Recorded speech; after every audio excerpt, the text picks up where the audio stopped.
I'm Shira Naiman, author of River, and today I'm going to say a few words about the book, what inspired the book, and then I'm going to read a short passage.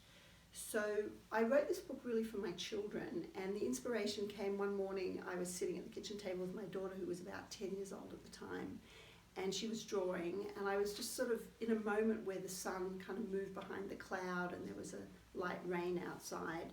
I suddenly had this aura image of all these ripples of colour around her head, and it came to me as a thought that this child who was just happily drawing at the kitchen table was actually having all the incarnations of relatives from the past through the generations kind of pouring into her soul, and that it was not something obviously that she was aware of, but that in that moment I had the intuition that this child of course was who she was and was going to become who she was as an adult, but that there was an inpouring through the generations that felt kind of moving to me, poignant to me, and that was really the inspiration for the book.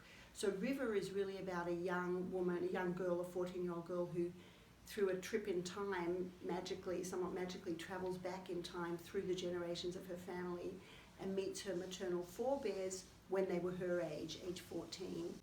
I'm going to read a short passage, and in this passage we find 14-year-old Emily on her cross-country trip with her family.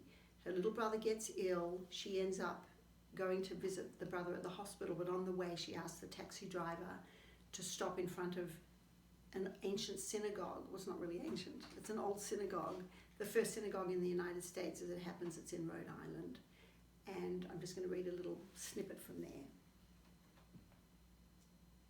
I glanced at my watch. The driver was right. It was exactly 12:15 a.m. How could I not have registered the time? Why had I asked the driver to bring me here?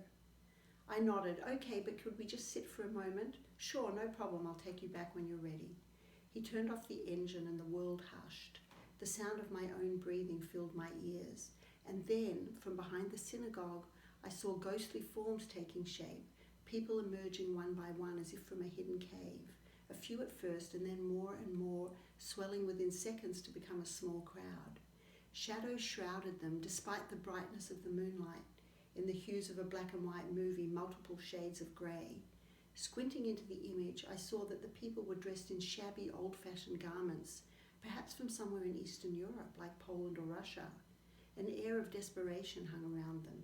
My eyes settled on a man, middle-aged, with hunched shoulders and piercing eyes. Holding his hand was a girl around my age, with long black hair, her face dark with fear, and beside her another girl, and how odd! I could see her fair hair, but her face was fuzzy, like a photograph in which the facial features are obscured. They made no noise at all. The driver slumped forward in his seat, breathing the heavy breath of sleep. What do you see? I blurted out in a voice louder than intended. He started. I'm sorry, what? He asked. I pointed out the front window, jabbing the air. There, what do you see? Why, the synagogue building, of course. What do you see? I blinked once, twice. There was nothing but the synagogue, hugging the muffled brightness of the moon close to its angular contours. No people, no living beings at all. Only the driver and me, sitting in the taxi, peering out into the night. I'm sorry, I said. I let my voice trail off.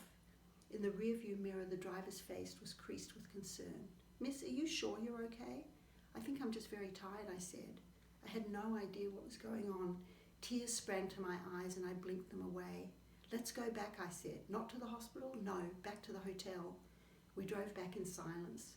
The streets peeled away, their sleeping buildings in rapid retreat, as if the whole world was silently reeling while I sat stock still, frozen beneath the eye of the moon.